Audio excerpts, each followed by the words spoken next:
નમસ્કાર દર્શક મિત્રો, સ્વાગત છે આપનું ઓનલાઈન ગુજરાત ન્યૂઝમાં. હું છું રિપોર્ટર કૌશિક. ગુજરાતના મંદિરોના કેમ્પેન હેઠળ આજે આપણે આવ્યા છીએ અમદાવાદના ઓગણજ વિસ્તારમાં, જ્યાં અહીંયા શ્રી પાટણવાડા ગજ્જર સુથાર સમાજ ટ્રસ્ટ અમદાવાદ સંચાલિત શ્રી વિશ્વકર્મા દાદાનું ખૂબ જ સુંદર સંકુલ અહીંયા આવેલું છે, જ્યાં વિશ્વકર્મા દાદાનું ખૂબ જ સુંદર મંદિર પણ અહીંયા આવેલું છે. મંદિરના દિવ્ય સાનિધ્યમાં ટ્રસ્ટ દ્વારા અહીંયા ભવ્યથી ભવ્ય કથાનું આયોજન કરવામાં આવ્યું છે. તેના ભાગરૂપે આજે પ્રથમ દિવસે ભવ્ય પોથીયાત્રાનું આયોજન કરવામાં આવ્યું હતું, જેમાં હર્ષોલ્લાસ સાથે ખૂબ જ મોટી સંખ્યામાં ભાવિક ભક્તો જોડાયા હતા. આપણી સાથે હાલ ટ્રસ્ટના કન્વીનર શ્રી પ્રવીણભાઈ ગજ્જર તથા કથાના વક્તા ડૉક્ટર કર્ણવભાઈ જોશી હાજર છે. તે આપણને સંપૂર્ણ વિગત આ કાર્યક્રમ વિશે અને આ મંદિર વિશે માહિતી આપશે. Thank you. નમસ્કાર સાહેબ, શું નામ છે આપનું? પ્રવીણ ચંદ્રયાસ ગજ્જર. ગજ્જર સાહેબ, આ મંદિર કોનું છે, કઈ જગ્યાએ આવેલું છે?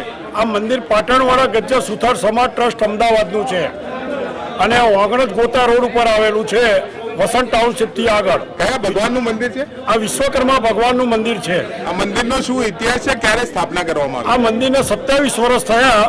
સૌ પ્રથમ અમારું કાર્યાલય ચાંદોડિયા દેશવાલી સોસાયટીમાં હતું અને ત્યારબાદ આ જગ્યા અમે 21 વર્ષથી આ જગ્યા લીધી અને આ જગ્યાની અંદર ઇલોરગઢ નિવાસી શ્રી વિશ્વકર્મા પ્રભુ ત્યાં ઇલોરગઢ જઈને ત્યાં પાદુકા પૂજન કરાવીને અને અખંડ જ્યોત ત્યાંથી લાવવામાં આવેલી છે અને દાદાને અહીંયા વિશ્વકર્મા સંકુલના પ્રાંગણમાં બેસાડવામાં આવેલા છે.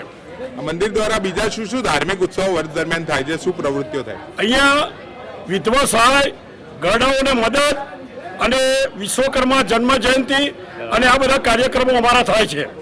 બ્લડ ડોનેશનના અને બધા અમે પ્રોગ્રામો કરીએ છીએ.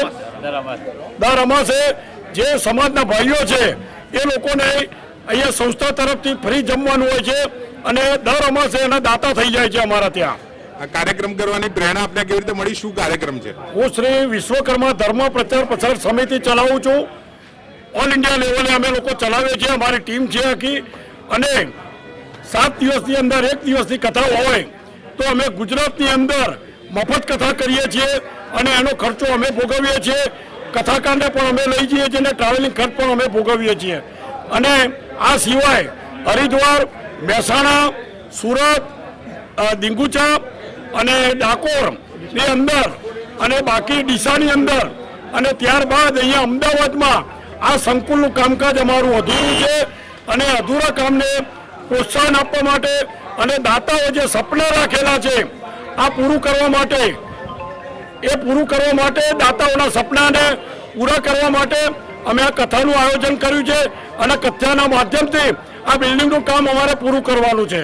કઈ કથાનું આયોજન છે, કેટલા દિવસનું આયોજન, શું સમય રહેશે? આ વિશ્વકર્મા મહાપુરાણ કથાનું આયોજન છે અને તારીખ આજ 16/2/2024 થી 22/2/2024 સુધીનું આયોજન કરેલું છે. 7 દિવસ કથા રહેશે. છેલ્લા દિવસે 22/2/2024 દિવસે વિશ્વકર્મા જન્મ જયંતિ છે. તે દિવસે કથા સવારે 8:30 વાગે ચાલુ થશે અને 11:30 વાગે પૂર્ણ વિરામ કથાનું થશે. ત્યારબાદ રેગ્યુલર પ્રમાણે વર્ષોથી જે ચાલી આવે છે તે પ્રમાણે સંસ્થાના બાકીના કાર્યક્રમો આગળ ચાલશે. કયા કયા ધાર્મિક ઉત્સવો કથા દરમિયાન યોજાશે સાહેબ? અહીંયા કથા દરમિયાન રાદલ વિવાહ, વિશ્વકર્મા પ્રાગટ્ય, ચામુંડા પ્રાગટ્ય, રાદલ પ્રાગટ્ય અને રાદલ વિવાહ આ બધા ઉત્સવો ઉજવાશે. અહીંયા શું મેસેજ આપશો સાહેબ સમાજના કાર્યક્રમ થકી? અમે મેસેજ એ આપવા માંગીએ છીએ કે ભાઈઓ નજીક આવે આ કથાના માધ્યમથી અને ભાઈઓમાં દાદા પ્રત્યે જાગૃતિ આવે અને જાગૃતિના માધ્યમથી દરેક ભાઈઓને અમે જગાડવા માંગીએ છીએ. દાદા વિશે શું જણાવવા માંગતા છો સાહેબ, એની વિગત આપો. આ વિશ્વકર્મા ભગવાન એના પૌત્રો અમે છીએ અને દીકરીઓ જે બધી પૌત્રીઓ છે. હવે આ સૃષ્ટિનો સર્જનહાર છે અને સૃષ્ટિનો રચેતા છે. જ્યારે સૃષ્ટિની રચના થઈ અને પૃથ્વી અનબેલેન્સ થવા માંડી ત્યારે દેવો પણ ગભરાઈ ગયેલા અને 33 કોટી દેવતાઓ ભેગા થઈને મિટિંગ કરી અને દાદાના આહવાન કરી વિનંતી કરી અને વિશ્વકર્મા ભગવાનને આમંત્રણ આપ્યું અને એમણે આવીને આ પૃથ્વી સ્થિર કરી. એ પૃથ્વી ઉપર આપણે બધા અહીંયા ઊભા છીએ. દાદા એટલે એન્જિનિયરિંગ લાઈન કહો કે કોઈ પણ ટેકનિકલ લાઈન કહો, ચાહે પંચાલ હોય, સથવારા હોય, વિશ્વકર્મા ગજ્જર હોય, કડિયા હોય કે પંચોલી હોય, અમારે કોઈ આ લેવલની કે ટેપની જરૂર પડતી નથી. એટલું દાદાનું વરદાન છે વિશ્વકર્માના પુત્રોને.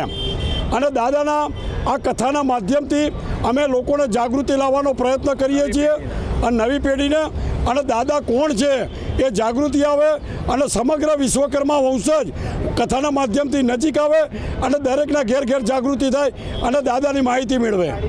આ કામ અમે કરી રહ્યા છીએ કથાના માધ્યમથી. જય વિશ્વ. નમસ્કાર ગુરુજી, શું નામ છે આપનું? ડૉક્ટર પ્રણવભાઈ જોશી.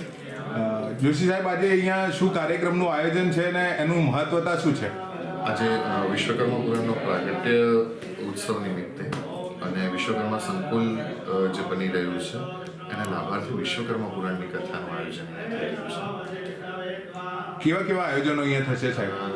રોજે રોજ અલગ અલગ આયોજન છે. વિશ્વકર્મા સંકુલના લાભાર્થી આવતીકાલે વિરાટ વિશ્વકર્મા પ્રાગટ્ય, એ પછી ભુવન વિશ્વકર્મા પ્રાગટ્ય, ચામુંડા પ્રાગટ્ય, રાંદલ વિવાહ અને રાંદલ માતાનું પ્રાગટ્ય, ઓજાર પૂજન. તો બેઝિકલી આ જે કથા છે ને એ વિશ્વકર્મા વંશજોને માટે એક સ્પેશિયલ ઇવેન્ટ એમ કહી શકાય, કારણ કે એક મહોત્સવના રૂપમાં વિશ્વકર્મા વંશજો આ કથાને ઉજવે છે. શું મહત્વ છે સાહેબ આ કથાનું? સુપ્રીમ પાવરને ઓળખવા માટે અને વિશ્વકર્મા વંશજ જે છે એ પોતાના મૂળને, પોતાના કુળને, પોતાની પરંપરાઓને, પોતાના સંસ્કારને, પોતાની સંસ્કૃતિને ઓળખી શકે એટલા માટે થઈ અને આવી રીતે પુરાણની કથાનું આયોજન થાય છે. એમ તો એવું કહેવાય છે કે પુરાણ નિત્ય નૂતન છે, એટલે દરેક સાંપ્રત સમયમાં એની શું જરૂરિયાત છે એ ક્વોલિટી સાથે, એ વક્તવ્ય સાથે અહીંયા કથાનું આયોજન થયેલું છે. Thank you.